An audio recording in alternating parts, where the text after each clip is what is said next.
Assalamualaikum warahmatullahi wabarakatuh. Saya Diana Hani Ardianti dengan NIM 2016013 dan teman Saya Isnani Matul Alia dengan NIM 2016-00003. Di sini kami dari kelompok 11 akan mempresentasikan materi mengenai siklus konversi untuk mata kuliah Sistem Informasi Akuntansi. Yang pertama, saya akan menjelaskan materi mengenai siklus konversi. Siklus konversi sendiri memiliki pengertian yaitu siklus yang memproses bahan baku dan persediaan menjadi produk jadi, barang atau jasa yang siap untuk dijual. Dalam siklus konversi, sistem akuntansi mencatat satu kejadian ekonomi transaksi, yaitu konsumsi bahan baku, tenaga kerja, dan overhead untuk menghasilkan produk atau jasa yang dapat dijual. Sistem akuntansi dalam siklus konversi yang pertama, pada perusahaan jasa menggunakan sistem pengajian dan sistem akuntansi biaya. Yang kedua, pada perusahaan dagang menggunakan sistem pengajian dan sistem persediaan. Yang ketiga, pada perusahaan manufaktur menggunakan sistem pengajian, sistem persediaan, dan sistem produksi. Sistem persediaan. Sistem persediaan merupakan sebuah sistem yang memelihara catatan persediaan dan memberitahu manajer apabila barang tertentu memerlukan penambahan. Dalam perusahaan manufaktur, sistem persediaan mengendalikan tingkat atau jumlah bahan baku dan jumlah produk jadi. Sebuah sistem persediaan memproses dua jenis transaksi, yaitu transaksi pembelian barang dan penjualan barang. Pembelian barang yaitu siklus pengeluaran memproses pembelian barang.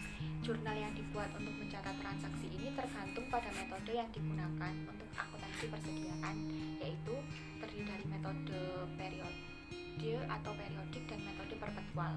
Jurnal untuk mencatat transaksi pembelian. Yang pertama pada metode periodik. Untuk mencatat pembelian, jurnalnya yaitu pembelian pada utang dagang. Pembeliannya bertambah pada sisi debit dan utang dagangnya kita bertambah pada posisi kredit. Untuk metode perpetual, pencatatannya yaitu persediaan barang dagang pada utang dagang. Persediaan barang dagang ada di posisi debit dan utang dagang ada di posisi kredit. Pada penjualan barang, perusahaan mencatat harga pokok barang yang terjual dalam sebuah rekening buku besar yang berjudul harga pokok penjualan atau biasa disebut HPP. Jurnal yang dibuat pada metode periode yaitu piutang dagang pada utang dagang. Pada piutang dagang ada di posisi debit karena pertama dan utang dagang pertama pada posisi kredit. Pada metode perpetual, jurnalnya yaitu piutang dagang pada penjualan. Piutang dagang bertambah di posisi debit dan penjualan bertambah pada posisi kredit. Lalu juga ditambah perhitungan HPP pada persediaan barang dagang. HPP berada di posisi debit bertambah dan persediaan barang dagang bertambah pada posisi kredit. Yang ketiga, laporan yang dihasilkan. Yang pertama, laporan status persediaan atau inventory status report. Yang kedua, laporan per jenis persediaan atau query inventory item. Yang ketiga, laporan pemesanan kembali atau reorder report. Yang keempat, laporan hasil perhitungan fisik atau physical inventory report. Catatan akuntansi. Di dalam catatan akuntansi sistem persediaan, perusahaan harus memiliki kartu persediaan atau kartu stok. Kartu tersebut berisi catatan pemasukan, pengeluaran, dan sisa stok tersebut. Berikut contoh kartu stok. Prosedur pemrosesan transaksi persediaan. Sistem persediaan yang secara manual, sistem ini sudah menjadi satu dalam siklus pendapatan dan siklus pengeluaran. Yang keenam, pengendalian aplikasi. Pengendalian aplikasi sistem persediaan dibagi menjadi pengendalian input, pengendalian proses, dan pengendalian output.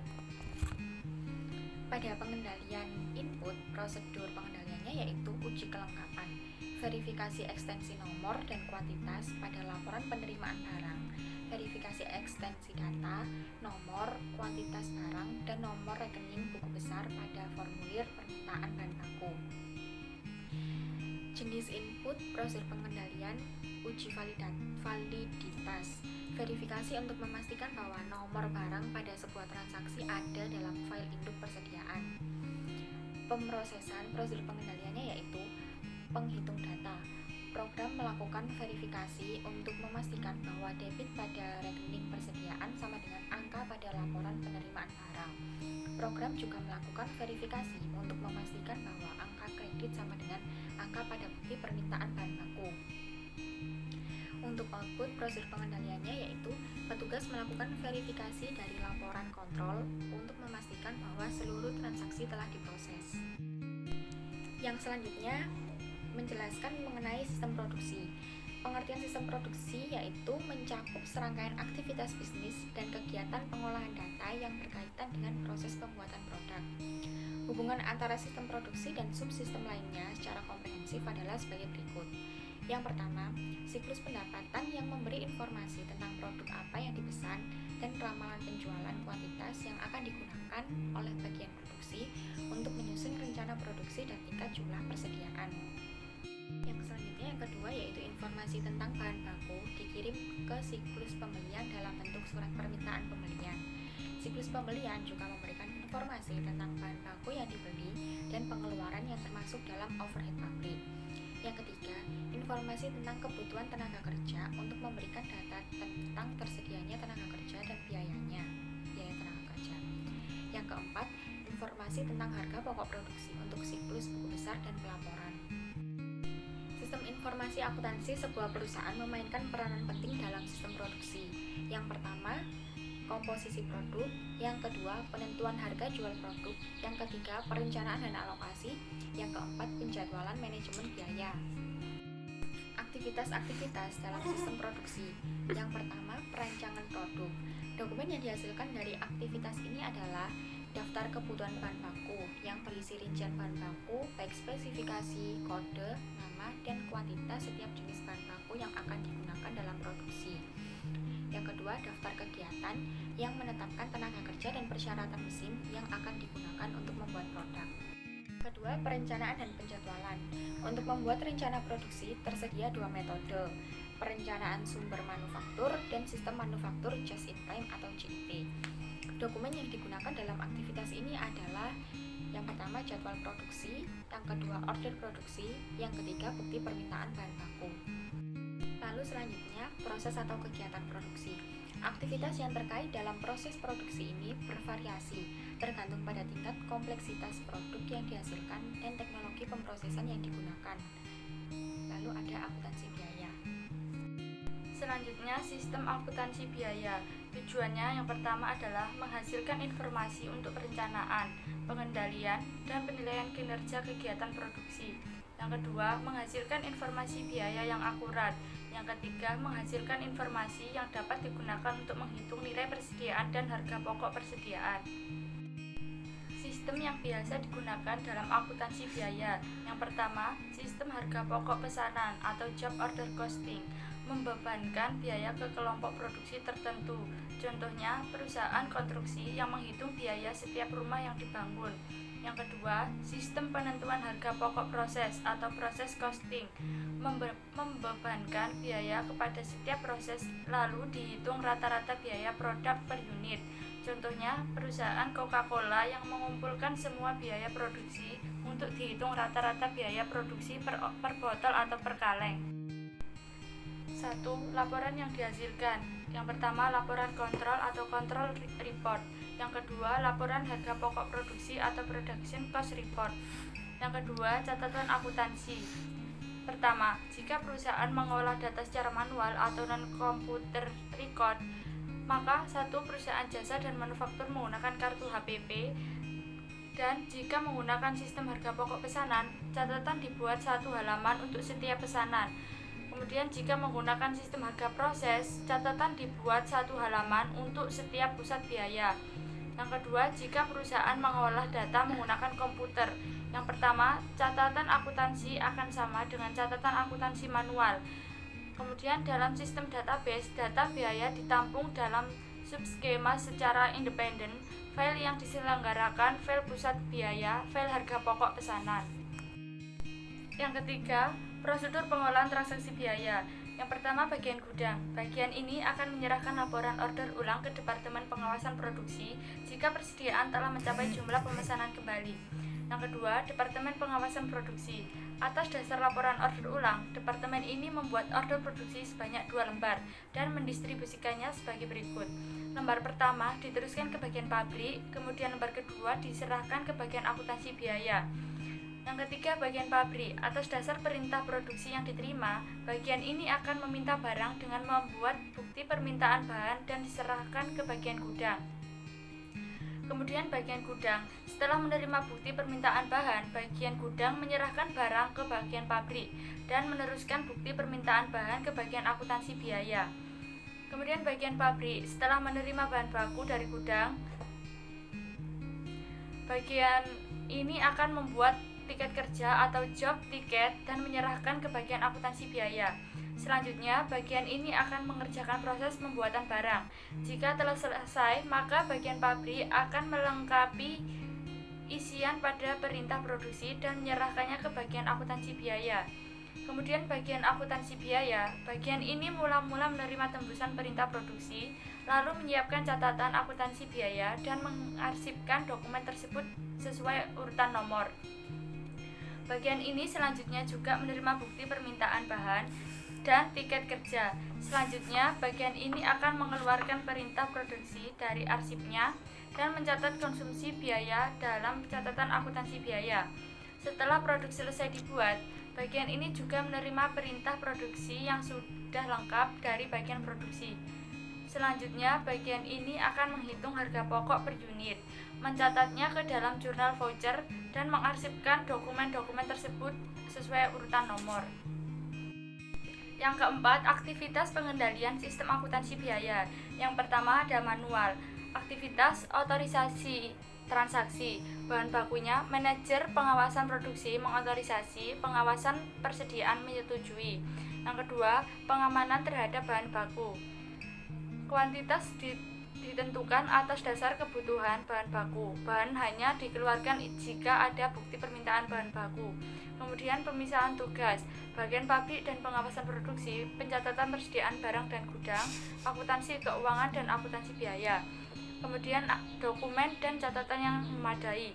Bahan bakunya, permintaan perintah produksi dibuat berdasarkan jumlah pemesanan kembali, kuantitas pesanan kembali atau pesanan khusus dari konsumen.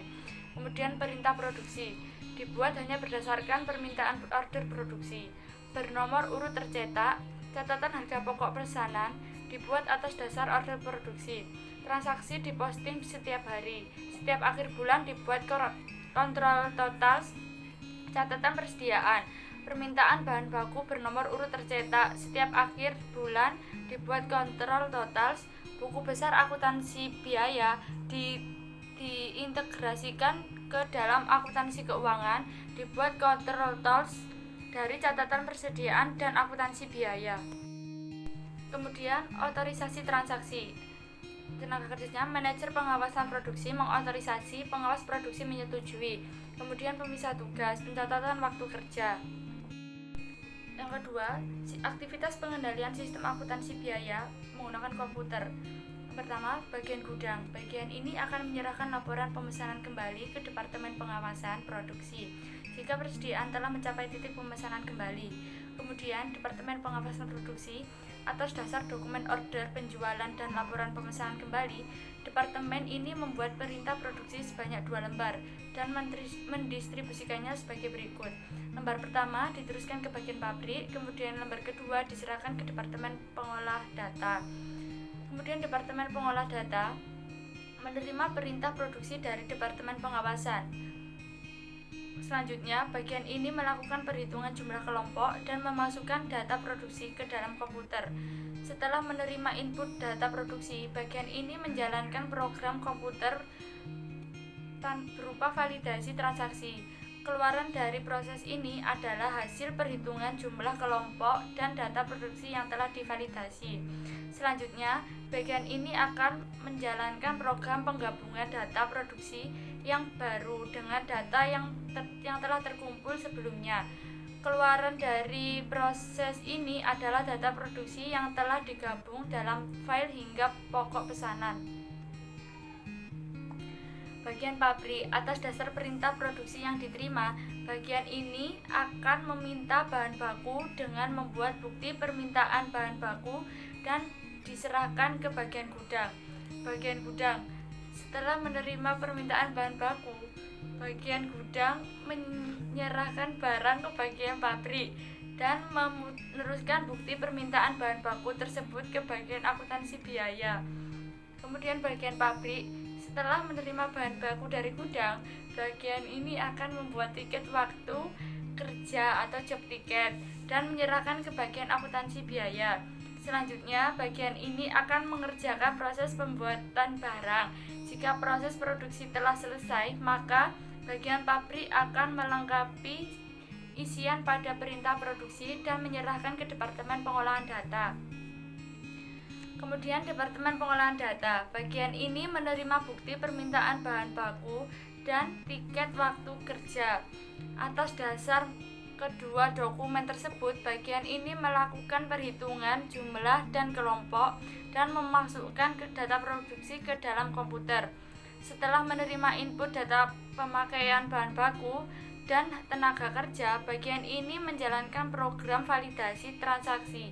Jika dari hasil proses validasi ini terdapat kesalahan, maka bagian ini akan melakukan perbaikan dan entry ulang data sampai tidak lagi terdapat kesalahan, dan kemudian menjalankan program pengurutan data berdasarkan nomor perintah produksi.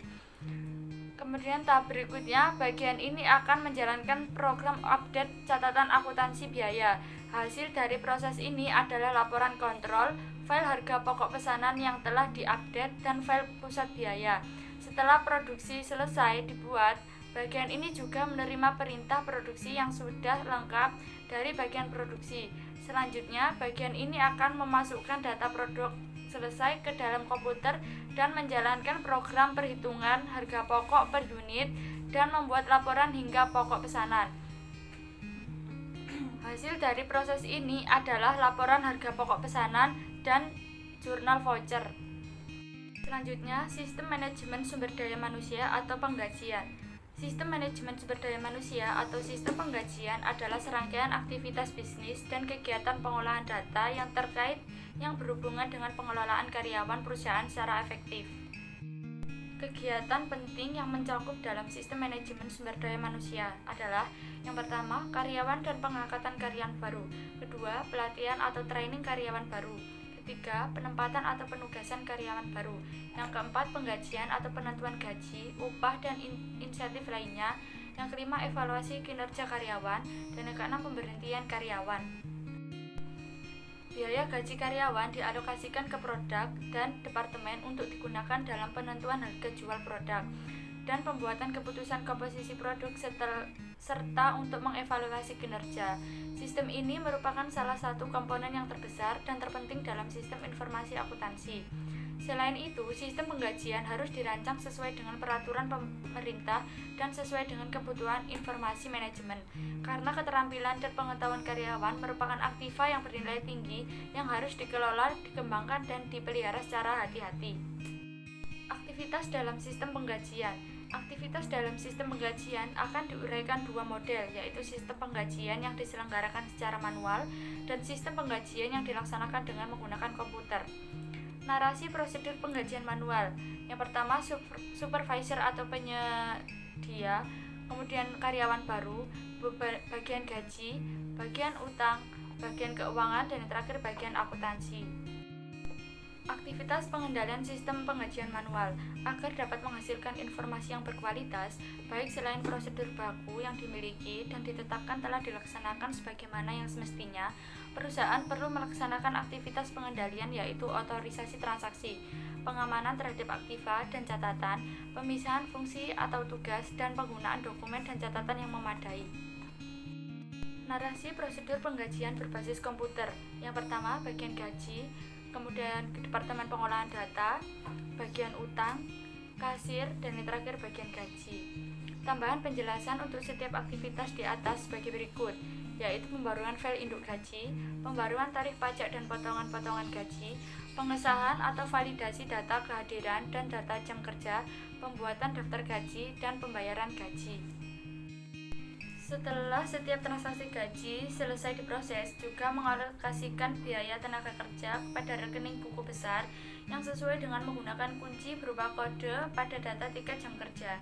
Sistem juga memelihara data total gaji untuk alokasi ini sampai seluruh data gaji karyawan selesai diproses. Data ini bersama-sama dengan kolom total dalam daftar gaji digunakan untuk membuat jurnal yang akan diposting ke rekening buku besar setelah seluruh cek pembayaran dicetak. Tujuan, ancaman, dan prosedur pengendalian dalam sistem penggajian.